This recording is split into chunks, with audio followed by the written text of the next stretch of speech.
Ah ben voilà, Nazaka na restaurant Mabeya, donc continue toujours aux bandeko na biso ba congolais ko ba vivre en Chine, donc on a Dubaï awa. En fait na banda qui pose nos questions, ça fait déjà combien de temps que vous êtes à Dubaï? Ça fait déjà 4 ans. 4 ans déjà à Dubaï. Wow, 4 ans c'est beaucoup. Donc tu as dit solo il y a vie na Dubaï pendant 4 ans où il y a saliné ni le makam de temps na Dubaï. Dubaï ça bien. Dubaï ça bien. Après quand le Inde ça moins cher mais on a du même en faisant le fait. Ce que air beau à Afrique, voyez na Dubaï awa. Pour offrir na awa na Dubaï, et c'est na gani. Faut la résidence, faut ma résidence, faut son résidence, nous pour faire là. Donc il faut à la résidence, au sommet de résidence. Ça dure combien de temps? Donc ça a 2 ans. Ici, il faut qu'on renouvelle tout. Donc ça a Mukanda il y a 2 ans. Après 2 ans, vous êtes donc obligé il y a pour la société, il est restaurant, on a vu l'argent toujours. Pas taxe. Na ndenge ofanya na Kishasa na ndenge za na Dubaï ba taxe bino bofuta ana oto fana Kishasa o izan ndenge ma na ba taxe na pina mingi mais toto kota ndenge na ba taxe na 2020 na ba taxe donc bozo kota na taxe na 2020 donc ndenge boza bo travailler na bino sans taxe te to futa à part hôtel to lo aller hôtel non dans hôtel to lo ka place dans ça le restaurant hôtel to ça na hôtel. Donc, un restaurant où ils ont un hôtel de Bino Boulou na Tout le monde. OK. Tu comprends combien tu as dit solo, il y a un ndenge Bino Boyamba ba congolais en repas na Bino. Climat bena Bino na bandeko na Bino ya Congo et les kandenge ni. Na ndenge bango bayaka bakotaka awa na restaurant na Bino. Na ndenge yo uta Kishasa ndenge mona makambo les na ba restaurant comment. Ici quand ils arrivent, est-ce que se comporter comment sur notre Colombie? Bon, dans Colombie, les clients qui sont vendus na ye, clients qui sont là, après na kimia, au sali commande, au PC bilia aki na ye, même soit koya, après on sala commande, banda ki, donc maquiller les, après on peut aller aki na ye, donc tout c'est ça ma casse pour ma client, c'est ça qu'on peut supporter, bah on peut tout le camon. Ah ouais, bino boya maka ba congolais ou bien ba africain? C'est presque, tu as ba tanzanien, ba yaka, baliaka. Congolais de Kinshasa, il y a Brazzaville, Bangolais, donc Bayaka, Bawandé puis Bayaka. Ok, Bangolais, Bawandé, Bayaka, donc elle veut dire africain, Bayaka, se retrouve à un restaurant, Yamabeya.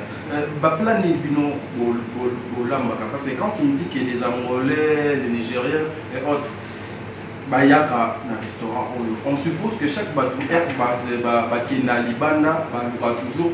Pour le moyen pour y avoir restaurant na bango place ça mais la majorité des Africains ils viennent ici chez vous bon ça la plan nini pour batwana nyonso ba ya kasomo tana bino ba genre plan nini ça tolamba pondu tolamba kafumbwa mbika bayebo ngai dongo makayabu bambisi donc nyonso na tolamba mais ba plan na donc apparemment deux purement congolais mais comment Bangolais bali ya pondu. Na Bangolais babenga pondu kizaka.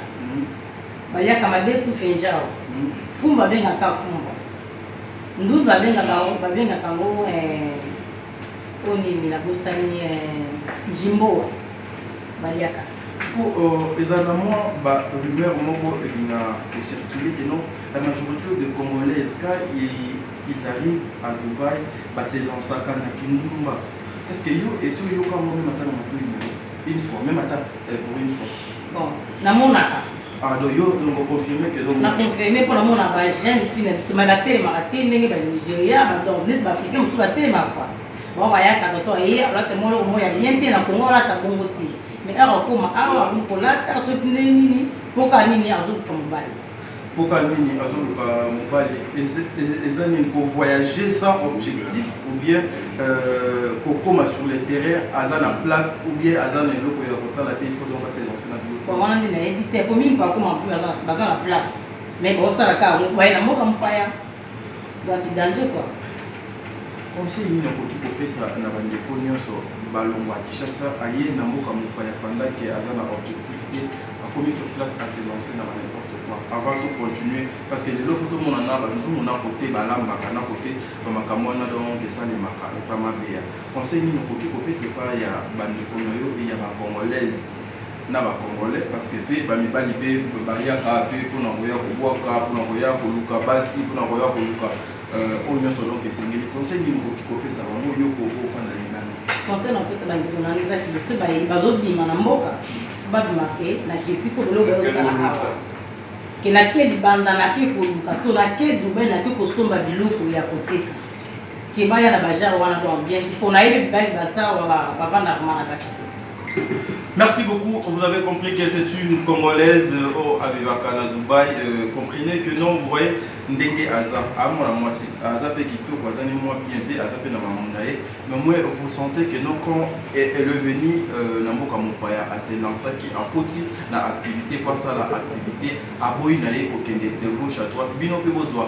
Exemple, ça sera quelque chose de bien, ça sera quelque chose de bien. Na lié foufou, on a eu qui foufou, n'habitez vraiment donc nous avons faut azonga pour ce nous avons azongité ba foufou biso na banda pour banulia société parce que toi là tu connais. Merci beaucoup toujours télémanayo vraiment donc la biso pena ndenge nini pena adon salaka vraiment caméraman nanga lelo vraiment faut monde non viens avec moi tout à l'heure nous bamuzu awa biso a tout ça est pas ma bien tout ça est pas ma bien tout ça est pas ma bien au cuisine à cuisine nga moyena côté ça la cuisine vraiment yo na cuisine kota yo non kota yo moko mais bazo filmer yo cuisine nga yango yo cuisine la to yango yo awa tozana to test on a bien fufu oyo eza soso de koto yo tozana viande ya bouillon ngombe awa tozana disi ya tilapia tozana na madesu tozana na ndakala itikali muke tozana na légumes verts tozana na pondu makayabu na biso eza me eza na mai tozana na mai makayabu na biso ya pembe ya ambassade biloko na biso yango oyo tosali la journée ya lelo po likolo bakile baza vraiment mingi te tosala vraiment biloko ebele te eloko nini okoki kosenga epa bandeko no nyonso bao baza na Kinshasa fo baya Dubaï bao baza na poto bao baza donc en fait bao baza na Amérique na Océanie na Europe bao bakoluka moyen baya Kinshasa bakokoma awa na restaurant mabeyande bakokoma na restaurant mabezaka po kozwa numéro ya telefone soki okomi na Dubaï bien outi mboka nyonso kouta okomi na Dubaï obengi pe olisoko ota pe na poso koya awa oza na motu te obengi ngai na koya na kozwa na aéroport na kotambwisa yo pisika basomba biloko numéro na biso ezali plus 971 55 70 57 634 deuxième numéro ezali plus 971 55 271 98 37. Merci beaucoup, Maman Béa. Merci beaucoup. Maman. Merci, papa. Merci. Allez, bye bye. Bye. Ah ben voilà, Naza Kaka na restaurant Mabéa, donc continue toujours aux bandeko na biso ba congolais ko ba vivre en Chine donc on a Dubaï awa, je m'excuse. Vous avez compris que n'a changé de corps, n'a changé d'endroit, donc on a ndeko na azolia ndakala na madesu na pondu na fufu non, ça c'est purement congolais.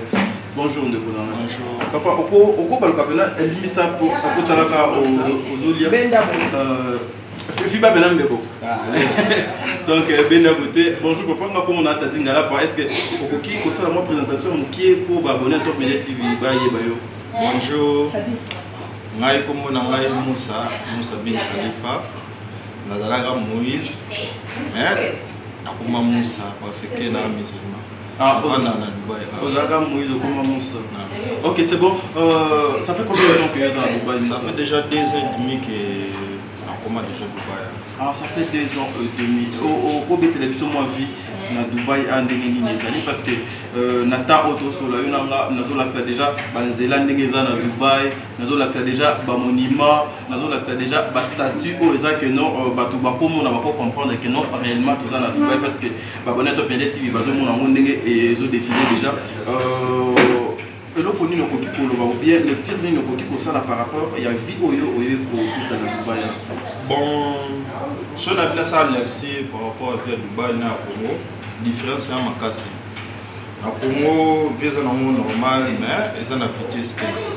Dubaï tout ça donc ils ont la vitesse. C'est-à-dire à tout vana na mukanda, faut zana na mukanda na pour ça mukanda au kokate. On a vivate. Deuxièmement, visa na trop cher donc si vous encouragez tout pendant le temps. Donc il faut avoir vraiment objectif, il faut avoir ambition. Dubaï est visa cher, mais là on est pour ça pour s'en sortir na vie cher pour visa trop cher. Et là on est trop cher, loyer trop cher, tout est cher. Donc il faut mutuer ça là, pour s'en sortir na obstacle, ils ont des défis. Donc il faut ça la makasi au s'en sortir. Par exemple, si on Mukanda, ils sont obligés de faire Mukanda. Parce que dans Mukanda, il y a un moment où ils ont ça rien, donc rien, ils ont bloqué, ils ont un cas à non mais c'est là, est-ce que ils ont fait un bateau puis dans Mukanda tu vas dans Dubaï? Oui, bah vivant là bon, mais ils ont vu mon robot donc qui ils ont vu mon dans ma baie. Et s'il vous plaît, tout maintenant on va être solo par rapport il y a document dans Dubaï. Bino bateau boit dans document, avantage il y a document dans Bino, avantage de document dans moi il permet à son avis qui est chose dans ma cash là, il permet pour ça peut compagnie il permet dans la Western Union. Dans la Western Union, pour ça on va faire un bon et on permet dans la surtout dans la wifi, vous avez la connexion au film donc si vous avez un visa 3 mois et si vous avez ça donc il faut que vous allez par contre sur la caméra il faut que vous allez vraiment dans Mukanda pour que vous allez dans Mukanda dans jour. Est-ce que comme tout le monde a un comme exemple na Europe ou bien tout qui est en France, que ceux qui sont congolais au Bali, par exemple, tout chaka congolaise, mais donc à déjà a changé de nationalité. À est-ce que bon, il faut que Dubaï, donc Dubaï, tout le monde a un système différent de l'Europe. Premièrement, l'Europe est en Angoula. Angoula n'existe pas. Accorder Angoula juste dans les Palestiniens, les Syriens, ou dans la Ligue arabe. Vous comprenez? Makambo ya Angoula, donc ils ont raté. Un an de combat dans l'immigration. Donc c'est pratiquement impossible. Donc dans la culture, on a au cocu comme mégaphone, donc on ne touche pas ça. Donc on touchera, donc on touchera. Vieux bébé. Donc prison, surtout dans la malchance que on est à la rade de système pour les liens.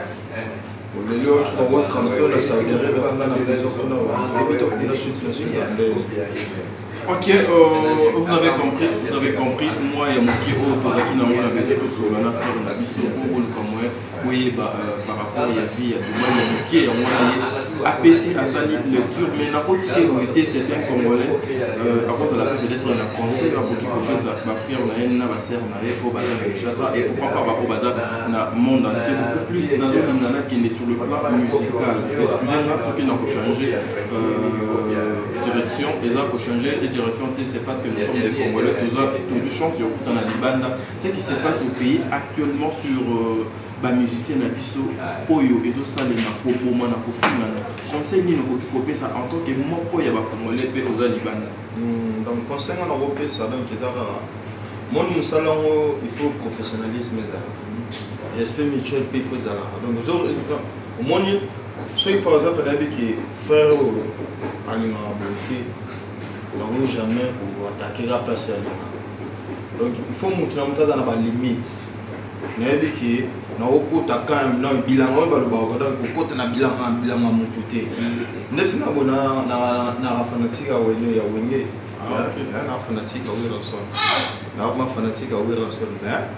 on a mafinga banini yango te yango vraiment te il faut to soigner ba Nigeria ba fan de musique na biso Congo musique congolaise ba Nigeria ba fan de biso ba Camerounais fan de musique congolaise biso to ça na bon mona comment put for me Weranson put for me Koffi Olomide j'ai même peur aux autres sentir que ba ni musique na biso malgré que ba sala rania musique te ba blague musique eza dissertation bongo ya bongo zakaka I want money donc eza donc sans conseil donc loko moko te biso ce que beta ande musique faut to valoriser musique na biso to propulser yango ekende liboso ezonga na simate mafinga na c'est rien. Ok, merci beaucoup. Donc, on va t'aider parce que Bissot peut continuer la course avec celui qu'on appelle Patrick. Question nanga Yasuka, c'est juste j'ai besoin de savoir. Genre il y a Misalani ni bino ba congolais bon, premièrement, Misala les autres dépendent de l'éducation na yo. Et dépendent de l'éducation na là ba msusu les autres dépendent de l'éducation, c'est-à-dire d'études na yo quoi. Quel niveau d'études les autres sont licenciés? Non, ça dépend, il y a CV na CV na wa, ça dépend de il y a CV na yo. Si vous avez un CV na yo bien. Parce que belle va travailler pour Congolais, belle va travailler dans la classe moi bien les petits salades, il y a des amis Congolais moi va travailler les petits salades. Azal logique na la journée, les autres dépendent de CV na. Bon, mingi par Congolais autres ça awa, tu travailles na ba fret. C'est ma fret, donc bayaka, des fret ba bi conteneur. Monsieur peut travailler dans l'hôtel, monsieur peut vendre ma mère, mais ma femme ça déjà idéologie na bango awa donc c'est bon déjà. Donc les autres dépendent na CV na yo.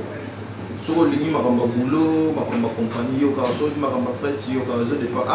Dubaï ils a open, ça les ça là ils a belé.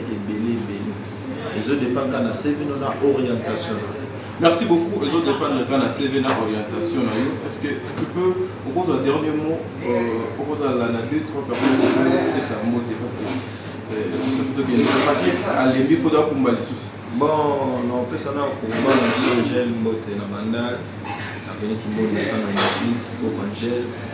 Plus moté na plus que na namo Stéphanie Khalifa au moté trop na maman na ngai na Nairobi. Je vous aime beaucoup. Merci beaucoup, papa. On va continuer vraiment foufou. Donc,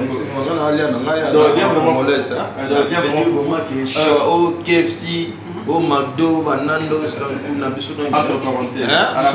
Congolaise, santé dans merde ya suka.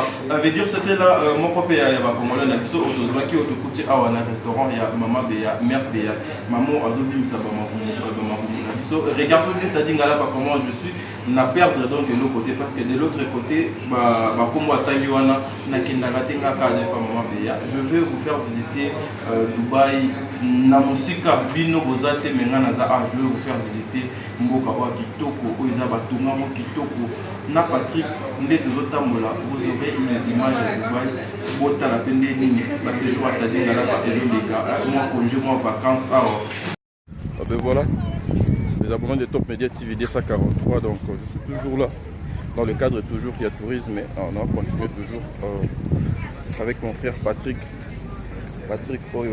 on a habité vraiment Patrick vraiment un mot vraiment Patrick il est là mon boss Patrick il est là vraiment je vous aime. Salut les amis, comment vous allez?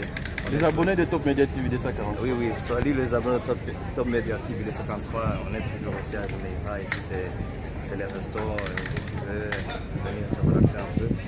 Donc on est vraiment content de faire un peu de balade avec mon ami Daddy. Merci beaucoup Patrick. Yabouizala était vraiment mon absence dit que je suis en déplacement, vous avez vu. Je suis donc en déplacement avec mon frère. On fait toujours kaka ndenge bino bolingaka po kaka mosalo da kitoko na yo kutana na ba oyanga et salinga tellement esengo salinga tellement bien que vous ne pouvez même pas imaginer non Top Media TV. Ben voilà. Je vous avais dit que le vraiment fonazonga nanga kin. Le fonazonga nanga kin. Donc bande de Top Media TV D143 vous m'avez tellement manqué. Donc de comprendre la vie à moi dans mon bal c'est toujours comme ça déplacement mobembo ezala nango liwa te. Donc vous avez vu naza sikoyo na aéroport, naza na aéroport ya Dubaï. Nazolinga nazomona nga déjà mboka lobi déjà tozala na bapapa na bamama na basere à côté kuna bino mo bozo comprendre bozomona donc bastema eza na bandeko na nga nyonso baza tofandi veut dire toke na biso Éthiopie tokoti kine vraiment ya boye ezala te bana Top Media TV bozo manquer nga tellement trop que vous ne pouvez même pas imaginer. Tadi ngala pas toujours nazo continuer ka boye na ndenge bonzambe na jali. Je vous avais promis que je vais commencer à vous donner place nyonso air nyonso na bano pesa bino élément moko pour nota la peine ndenge nini ba séjour à Tadi ngala pa et utoleka na Dubaï. Vous avez boboza na habitude toujours donc koyebsanga Tadi yango yo na peke ozana moi si on marié kuna ou quoi okina ka peke vacances pour nini na changer de directive au moni kenga na ki Dubaï donc quand ndenge kana zala na peke nga moko na kana moi cité quand ndenge penga na ko sala moi 10 jours na mboko ya kitoko non sali moi 10 jours na nga koki no zonga na nga kin ndenge bonzambe vraiment nazali ba abonné à Top Media TV 243. Bon, excusez vraiment pour moi silence au côté Mikolo na Top Media TV 243. Les acquis juste suite il y a moi problème technique mais nga moro air non qui Kinshasa ensemble na coordonnateur na biso Dieu merci team oza na Kinshasa. Nous allons faire de notre mieux pour arranger certaines choses pour ma bepena et zalaté donc bo accorder biso temps moké na ko laksabino pe en okoma na njili na Kinshasa no laksabino aéroport Njili na ko laksabino aéroport ya Éthiopie ndenge nini ezali pe bino moko bokozwa clavier pour bosala commentaire. Merci.